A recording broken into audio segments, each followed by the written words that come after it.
From the Soapbox is the official podcast for the American Animal Hospital Association's digital newsroom, Trends. Here, we take inspiration from the familiar soap notes, but instead of looking at the condition of a patient, we're diagnosing and discussing the state of the veterinary industry. We'll chat about the challenges, trends, and innovations shaping the veterinary world with voices from across the community. I'm your host, Dr. Emily Singler. Thanks for listening. Hi, everyone. Welcome to another episode of From the Soapbox. My guest today is Dr. Omar Farías. He is a veterinarian and the Director of Scientific and Academic Affairs for Hill's Pet Nutrition and the President of Pride Veterinary Medical Community. As much as we love talking about pet food and nutrition, this conversation is about Pride. We talked about the history of Pride VMC from a small group that assembled at an AVMA conference decades ago and how they have grown into the thriving community we know it as today. He shared how important it is to him to feel safe and empowered to show up as his authentic self at work and in his community, and how that impacted the care he was able to provide his patients when he was in clinical practice. We talked about some of the events that Pride VMC is hosting this month to celebrate Pride Month and the many resources available to anyone who needs them on the Pride VMC website. We also talked about what it means to be an ally. Dr. Farías has some great advice on this. That we should think of the word ally as a word of action. It's not enough to declare ourselves allies. We have to get out and do the work too. Without further ado, getting his time to talk from the soapbox, Dr. Omar Farías. Well, I'm so excited to talk about Pride VMC. I remember seeing you speak at the cultural competency webinar with AHA several months ago, and just really learning so many new things about all of the organizations that are working within veterinary medicine and beyond to really help all of us who are in veterinary medicine and those we serve to feel more included, more valued, more present, and like we all have a place here. So I'm really glad to be able to talk more about Pride VMC and some of the work that this organization is doing. And I'd say the first thing that I learned as kind of researching this is how long of a history Pride VMC has. It's much longer than I knew about. I mean, under a variety of different names, which I love some of the names, like Association for Gay Veterinarians. Was it pronounced Ag Vets? Yeah, Ag Vets. Yeah, that's correct. Which could be confusing. I know. Well, I thought like of that the first time I heard that agricultural. name. Well, yeah.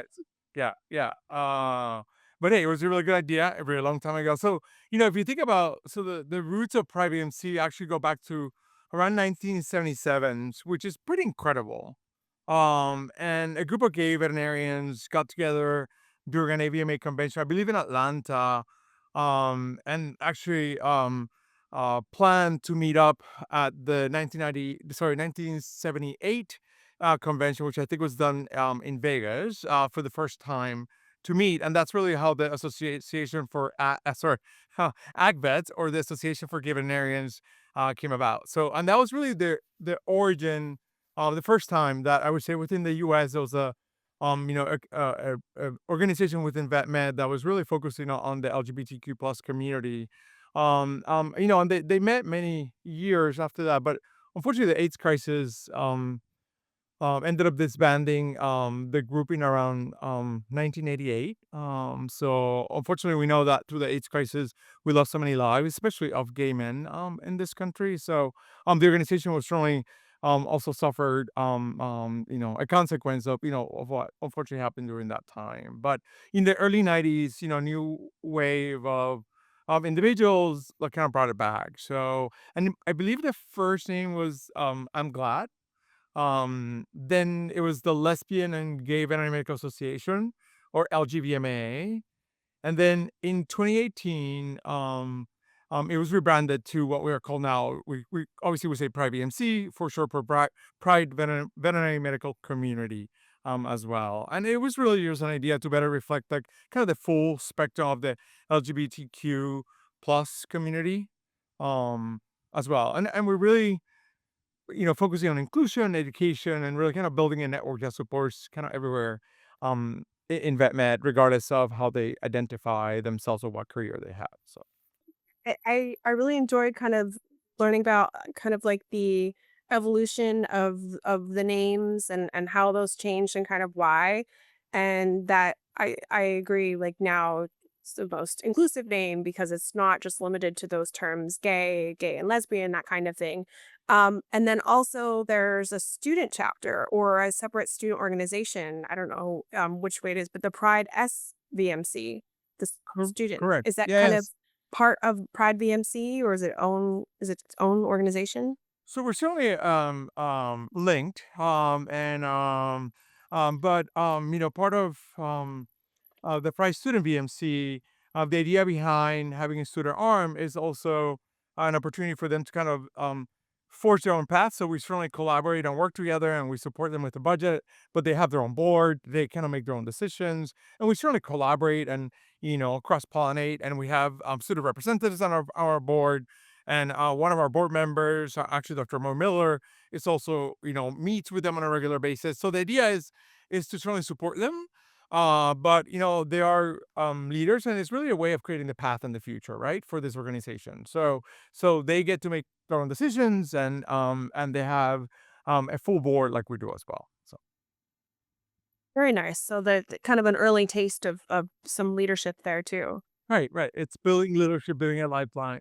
Right. And if you think about it, in many spaces in the world, in this country, but including vet med, there's probably not enough examples of queer leadership out there. So it's just a way to kind of hopefully continue to build that pipeline, get them excited, and they see all the benefits that you get to get involved in such an organization like ours. So And then just kind of continuing like talking about Pride VMC, like what would you say are some of the main goals of Pride VMC?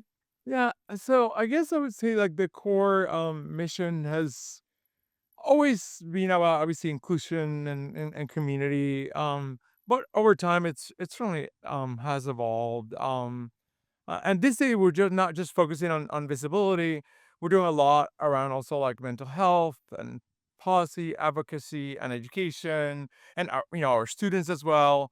And it's also not just for LGBTQ plus folks; it's also for our allies. This organization really truly exists for both. And then nowadays we're also kind of working to create um, what we hope is a little systemic change within VetMed. And we're not doing it alone. There's other kind of affinity organizations that work in this space as well. But, for example, and I'm sure we'll talk about this later, but things like the Gender Identity Bill of Rights and our growing library of resources that we have are part of that shift that we're trying to make. And ultimately, we just want to make sure that everybody just feels safe, they feel seen, and really just supported in this profession.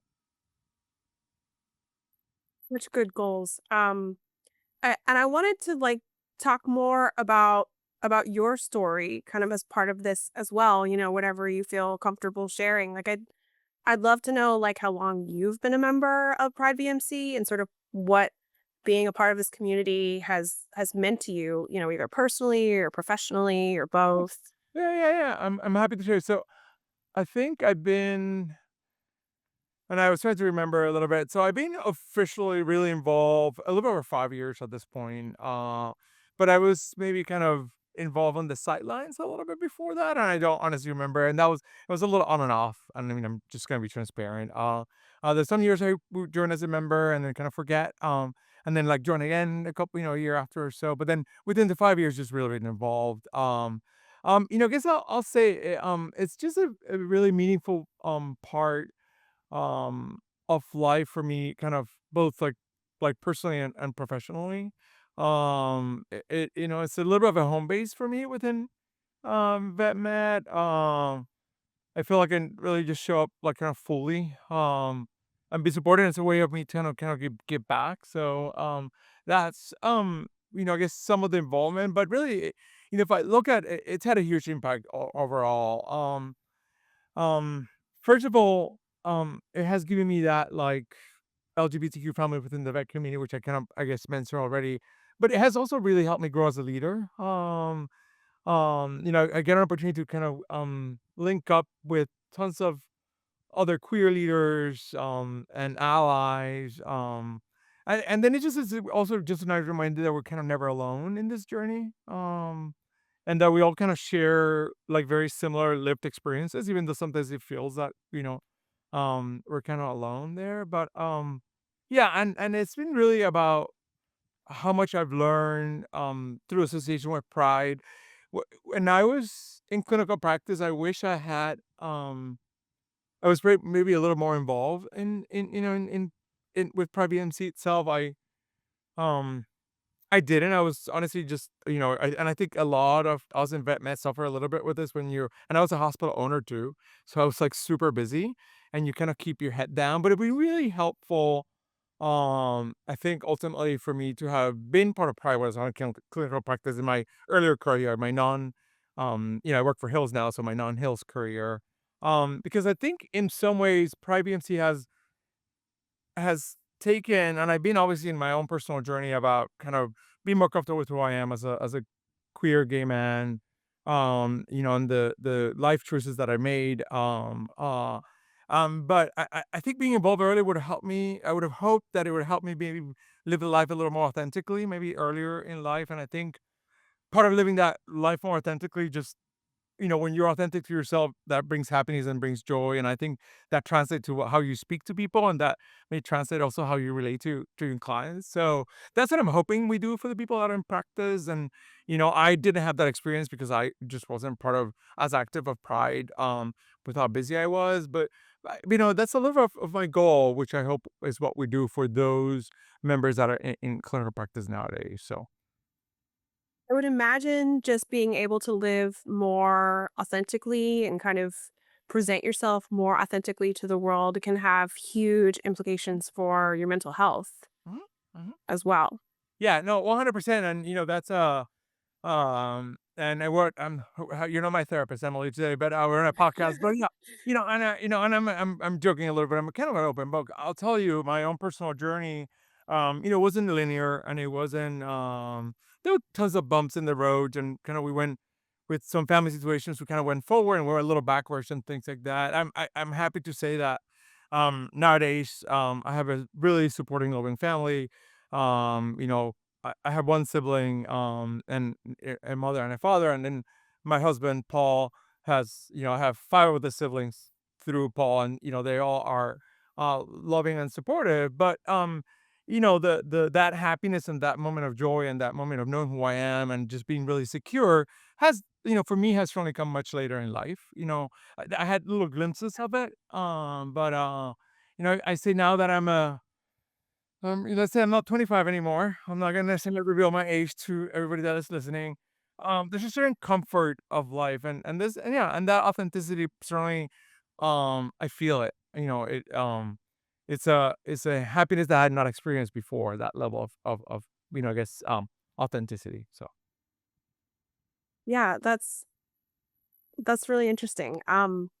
I that was kind of where I wanted to go, and you've touched on some of it, like the idea of like how being a part of this community has helped you be more authentic, experience more Mhm. joy, and that kind of translates when you speak to people, like people perhaps see you as more confident or, whatever, kind of positive adjective you want to put in there. And that can, potentially help you maybe let's just say you're in clinical practice, get your message across to the client of this is what I recommend for your pet, and they feel like, oh, I really trust this person and they know what they're talking about. And is that some of that, do I understand Yeah, that kind of like yeah, what you yeah, yeah. feel like that Thank did for you. you?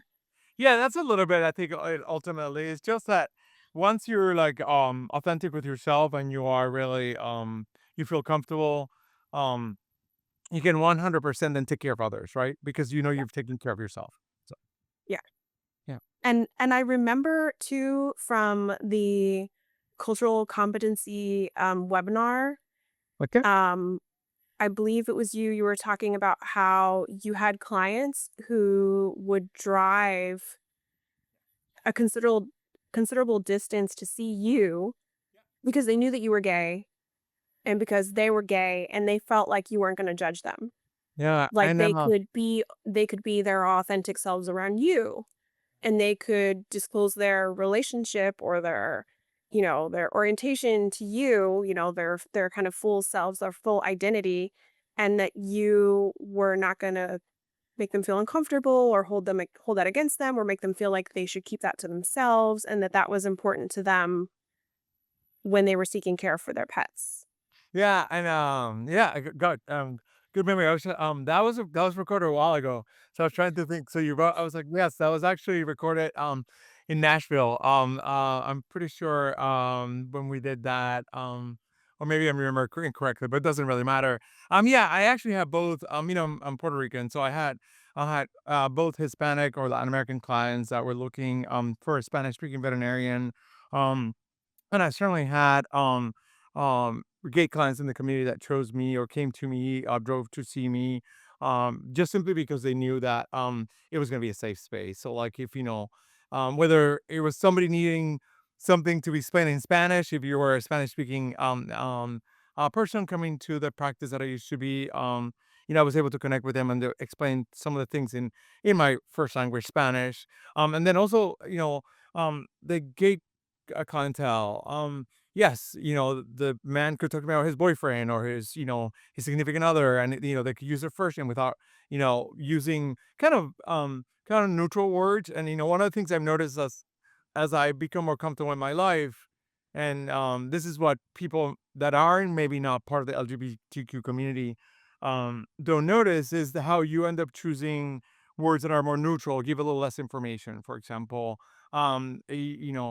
years ago, if you use the words like spouse, in reference of my husband, if you don't know me and you don't know, I'm a gay man, you may think I'm married to a woman. And I think that when people seek people like me who are part of the LGBTQ community, there's an opportunity to not use those words and not kind of edit yourself, because there's a significant amount of editing when you're not comfortable in a situation, because you also worry about your safety and what sort of treatment you're going to get. And when you're there with a pet, a dog or a cat that is suffering, that you're like extremely worried about their condition, you don't want to think about having to worry about you. You want to just worry about the pet and talk about us authentically and give as much information so you make help that veterinarian, that veterinary technician to take care of your pet as best as possible. So I think that's what you end up creating with that comfort, and that's what people were seeking. Fortunately, people felt that I was providing that space for them. Yeah, and I'm glad you brought that up because I was gonna I was trying to figure out how to ask you about that. How do you feel like you conveyed that to them? Like, because it might not be something that would just sort of spontaneously come up when you're talking about like their pet. Like, how do you feel like they got that idea from you that you were like maybe not like, oh, I know this person in my vet is gay, but like I know that I can be myself around him and that it's okay for me to tell if it comes up, like a man to say, "Oh, my husband was at home with the dog," or you like just as they're telling a story as anyone would, like when they're talking about the history. Like, how do you feel like you conveyed that to them? Yeah, and I guess that I want to talk about that. That's a good question. So there's many ways to convey that. Like nowadays, people you have name tags at your hospital that have like pronouns attached. You can have a little logo, on front of a door that says "We welcome all." Maybe like a little like pride plaque. You can wear a little like rainbow like bracelet or chip or something. It's like um you can also introduce yourself with your pronouns. That's a really easy way to bring somebody comfort, to bring somebody, create comfort with somebody else that doesn't know you, that doesn't know that you're a safe space as they're going in. So honestly, there's just really many ways, and just I've been a little bit with always an open book. So I think that, um, personally, I've just not as much shy away from just try to live as authentically as possible. Although like I mentioned before, it's a journey and it's not linear or perfect. But yeah, I think those are really kind of really basic examples that you could do. Your email signatures where you're communicating to a client, your reminders, if your name is attached at the bottom, in an email or whatever you're sending, could have your pronouns at the bottom. You could have it in your name tag. So many ways that you can make people more comfortable being their authentic selves. Yeah, and the other point that I kind of wanted to bring up that kind of made me think is when you were talking about like a man using the term husband instead of spouse to like be very specific. Because I feel like in some scenarios we're seeing kind of like a shift in the other direction where we're seeing everyone want to use more like what am I trying to say? Like neutral terms in order to be more inclusive. Like, are you seeing that too, where we're just, like, maybe saying "my partner" instead of, like, not even indicating, like, married, boyfriend, girlfriend, and not indicating gender to kind of be more inclusive, um, but that doesn't reveal as much information either, so I Yeah, can yeah, see yeah. kind of, like, Yeah, both sides of that. yeah, and I think, I think that's great. Ultimately, somebody that may try to use the term like partner, which does not necessarily reveal the gender or their marital status. For me, that just, I may not need to know to me, it's irrelevant the gender of of somebody else's partner or whether they're married or not.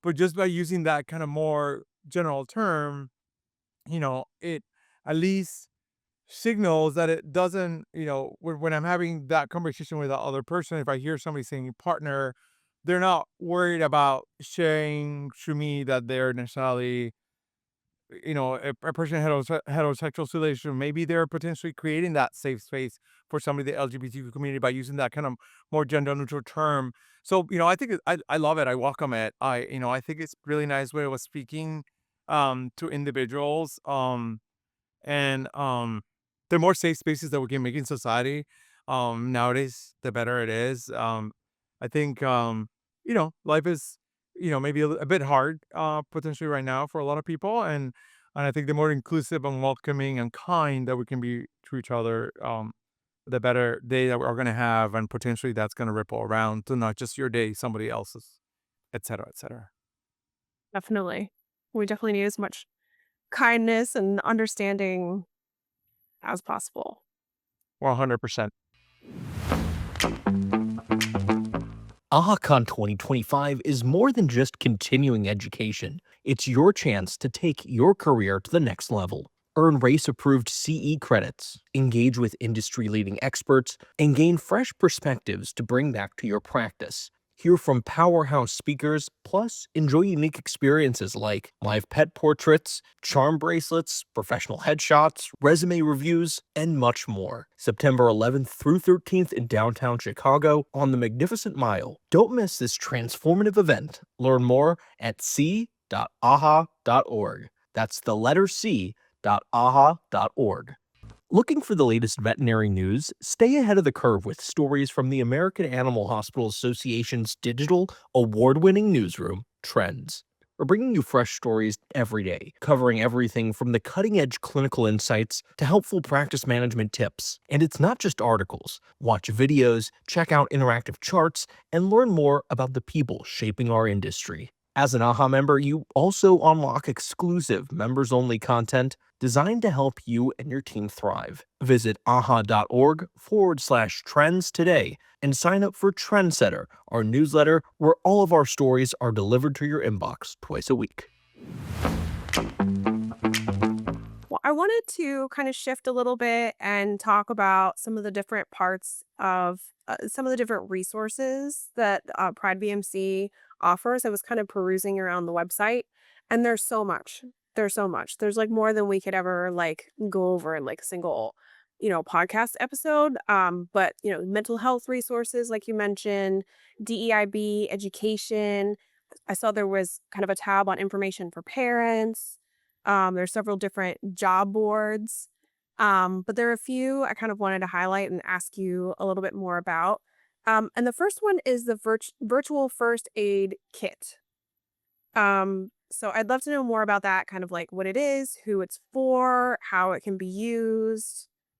Yeah, I think you can tell us about that. Yeah, yeah, happy to do so. I was gonna say, I hope that the research that you're talking about, I know about them because we do a lot of them, and I'm gonna be transparent with you. I may not know all the research that are on their website. That's the nice thing of being a part of a really talented team. There's many things that live in that website. But no, I'm happy to talk to you about the virtual first aid kit. First of all, I think it's a really helpful tool. It's basically a curated like set of digital mental health resources. Everything from crisis lines to wellness tips, tailored for the veterinary community, especially with the LGBTQ plus folks in mind. And whether you're in crisis, supporting somewhere else, or you just need a check-in moment, it's designed to be accessible, private, and easy to use.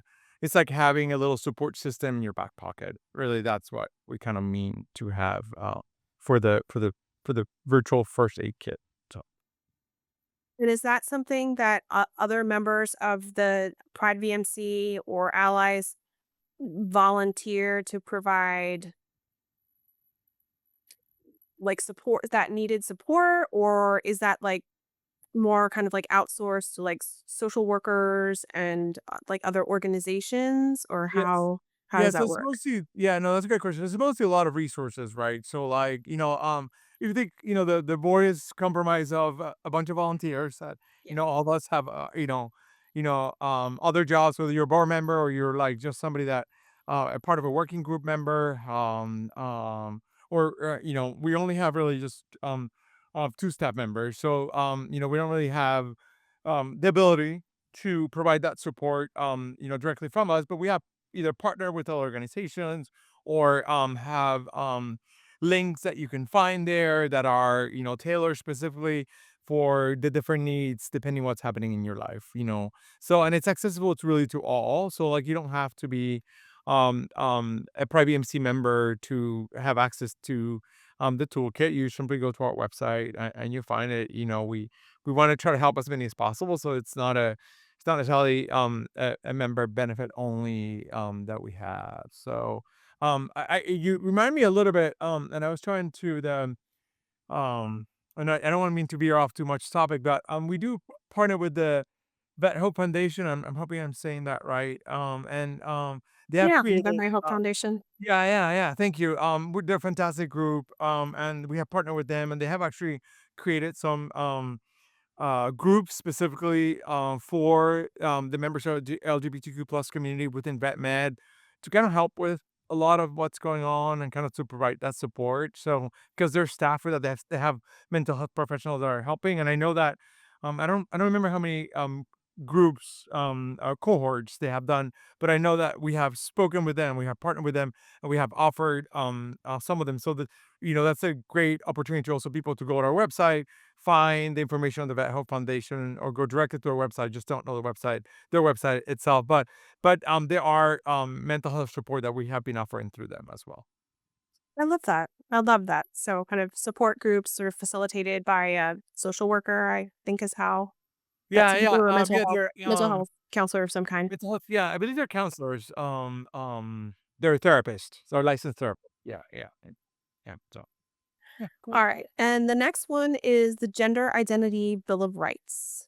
Yeah, yeah, absolutely. So the Gender Identity Bill of Rights, or the GIBOR, although some of my friends call it the GIBOR.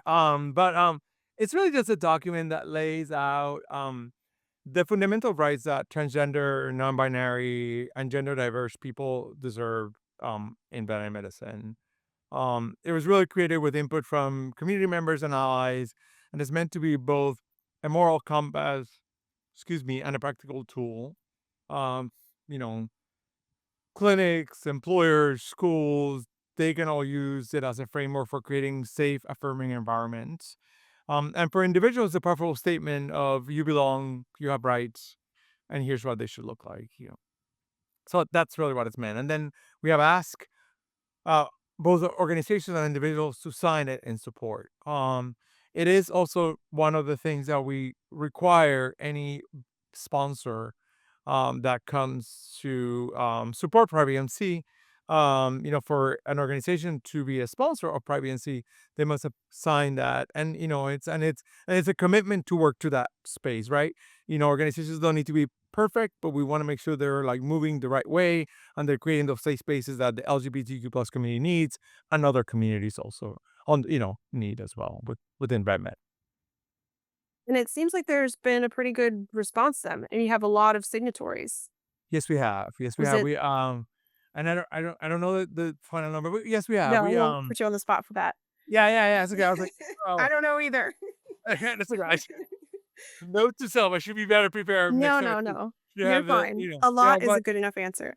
yeah, I know. Yeah, it's been it's been joyous to see both individuals and organizations to sign that. Because what may just be a simple signature, it signals support to a lot of people. It also signal a willingness to collaborate, a willingness to listen, a willingness to learn. Because I think that if that's one of the things in the world that we in so many ways we stop doing about each other. There's a lot of assumptions that we do, and we kind of stop learning about who that person is, who that group is, and the less you know about who the others are, the less prepared you are. So, what I love about organizations and individual signing the Gender Identity Bill of Rights is that they're really showing us who they are, and they are willing to commit to support our community. So, Yeah. Yeah, that's a good point. And that leads into the next one I wanted to talk to you about is allyship. Just this idea that, even if I don't identify as LGBTQ or anywhere um on that list of within that acronym, that um plenty of us can be there to listen, to support, to learn, to educate ourselves. And you have a lot of resources for allyship. Um, I just would love to hear from you, like what it means to be an ally, um, and how those who want to be a part of that work and don't feel like they have really kind of engaged in that effort yet, kind of want to get started, what you would recommend. yeah. So, I guess being an ally, isn't a little bit not just how like good intentions. There's tons of people that want to be allies, and some people that have really good intentions. But I think to be a true an ally, it's also a little bit about action. It's about taking action. It's about showing up or standing up in those places that, if you have power and you know that you can make a difference for an underrepresented minority or underserved group, and you can speak when they're not in the room, and you can defend them when they're in the room. That is truly for me being an ally. And you don't have to have a big position to be an ally. There's little things in life that we all do for each other, little conversations that you hear, right? So when somebody um uses the word like, "Oh, that's so gay," and they're using it as like to either put something down or ridicule something down or make something funny, that's the moment to stop that individual in a regular conversation. That person that stops that person and teaches them that that's not okay. That's an ally. That's a step that everybody can make, right?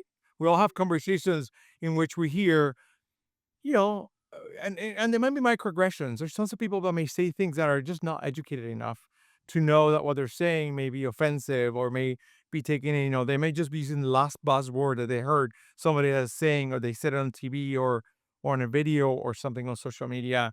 So there's a little bit of that to be an ally, but it's learning really, it's listening, it's speaking up, like I mentioned before, using your voice to support others.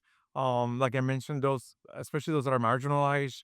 Um, we do have allyship resources, and they kind of break it down in terms of like what to say, what to do, how to build inclusive environment. It's really kind of all there.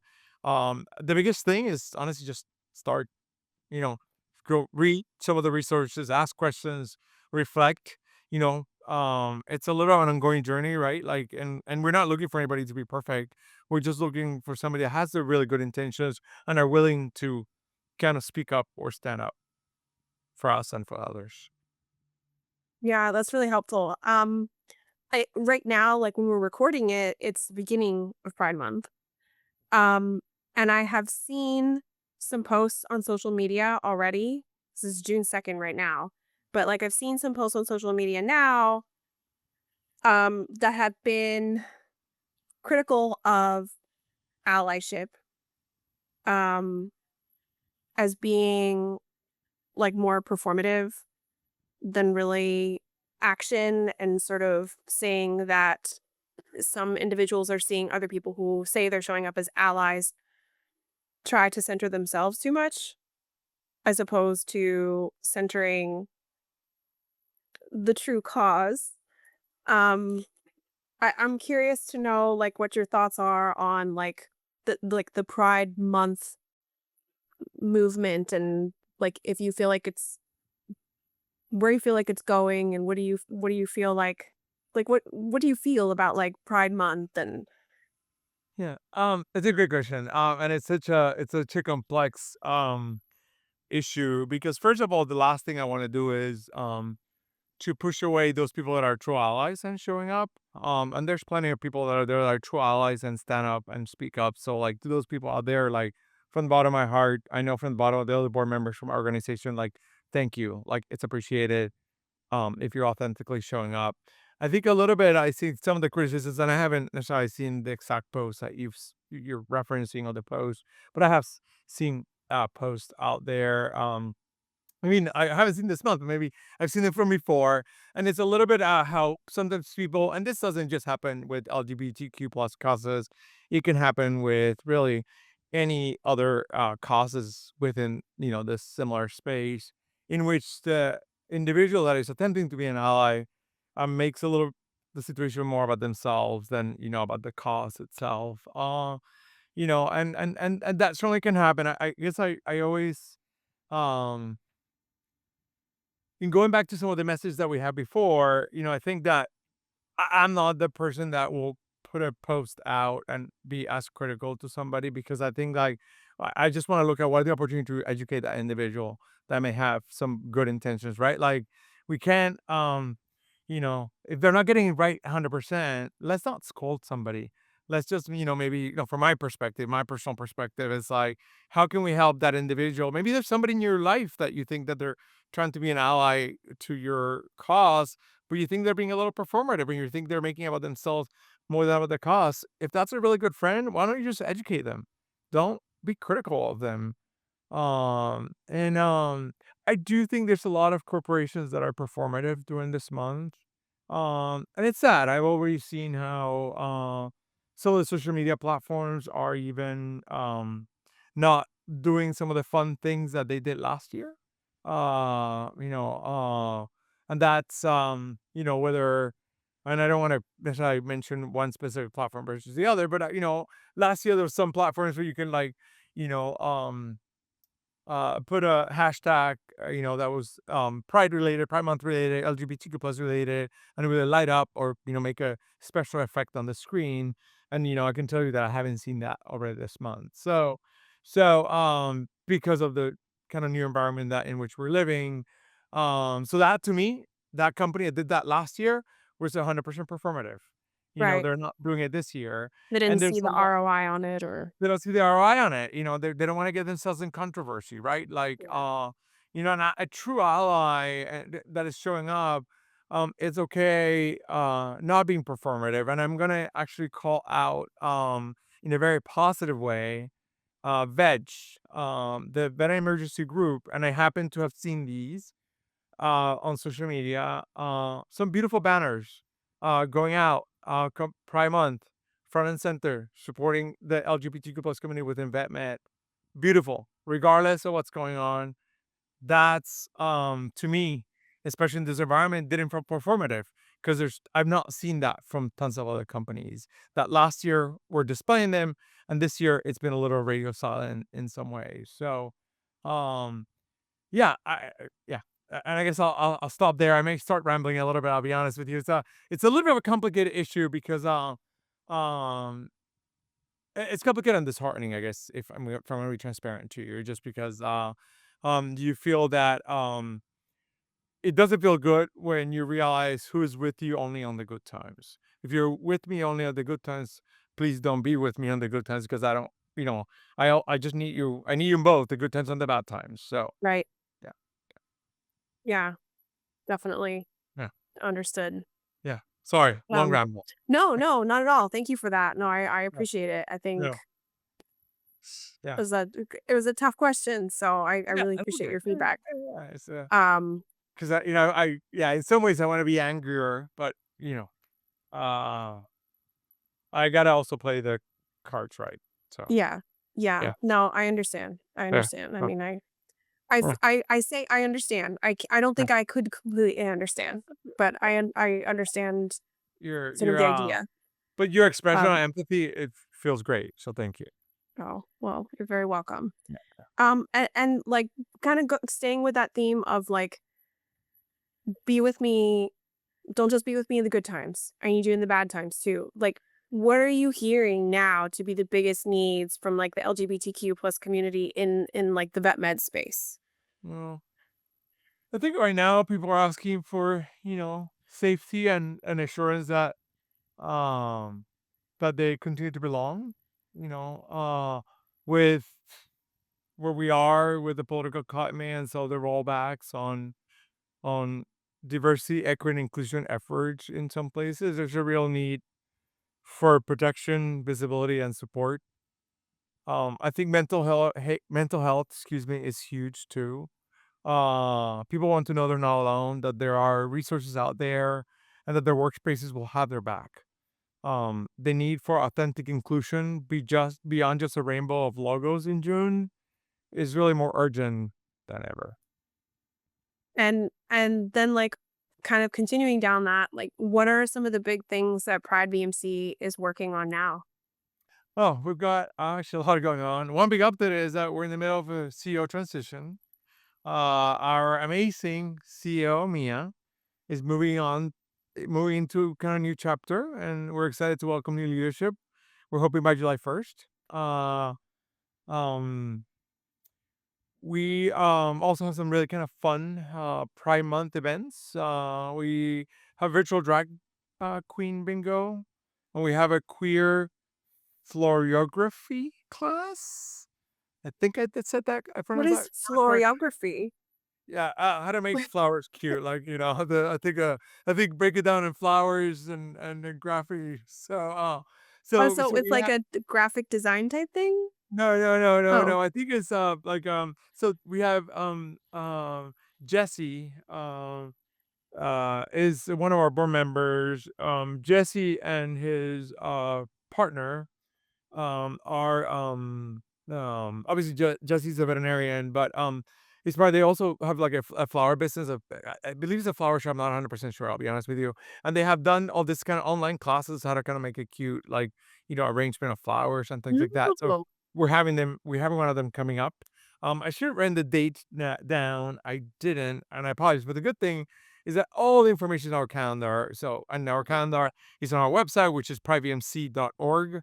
And then if you once you get to the website, there's on the top right, you'll see a little banner that says calendar, and you can see all the activities that we have planned out. But for this month, um, and I believe their tagline is something about the secret language of flowers through a queer lens. But you know, but maybe you need to show up to 100% understand what. Maybe we I both mean, need to show up. I would love that. I would love that. Yeah, and honestly, I guess it's to the and behind the scenes, we're continuing to expand our advocacy, education programs, our resource library. So lots of really great momentum, this year and beyond for us. So, I would love to hear like what's something that you're excited about either like now or in the future of veterinary medicine, like something that's already happening or something that you hope will happen or that you know is going to happen. Like what's something that gets you excited about vet med? so honestly, I'll say what I'm excited about the most about is the next generation, um, is kind of showing up. There's so much passion and purpose in the students and the young professionals coming in right now. And I think regardless of what's happening right now, we're ultimately headed toward a field that really values diversity, and I think not just on paper, but really in practice. Where mental health is prioritized, where inclusion is baked into a culture, and then where everyone, patients, clients, and professionals feel like they belong. Um, and I just see it, through my work, not just with Private MC, but in my regular job at Hills, I interact with tons of students, and um, it's a really unique generation. That yeah, it's built differently. They think of inclusion and diversity as a daily value, which is not necessarily what the other generations are. So I'm just really excited to see where we're gonna go because I know that we're gonna end up in the where we need to end. That at the end of the day, it doesn't matter how many twists and turns we take in this road, we will end up exactly where we were supposed to, which is going to be a really positive place for the LGBTQ plus community within VetMed. And I just can't speak. Mm.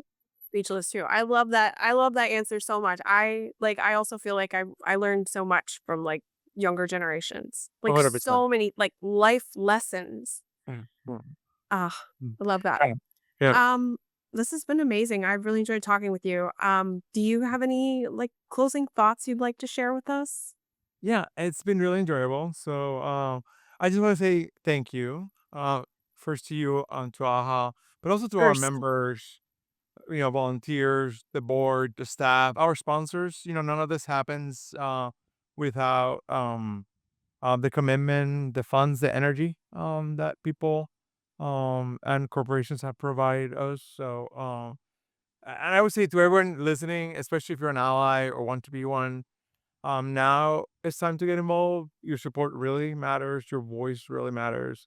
And it really makes a difference. Whether it's joining Pride VMC, showing up for a colleague, or just starting a conversation, it really just helps move the profession and really all of us forward. And really, you can find any of the stuff that we talked about today. They want to know the first aid kit, their gender identity bill of rights. They can find our events, the fluorography. You can really go to our website, privemc.org, and really just thank you for listening to me ramble with Emily today. It's a pleasure. thank you for so much for being here. I'm so glad to have you on. Likewise.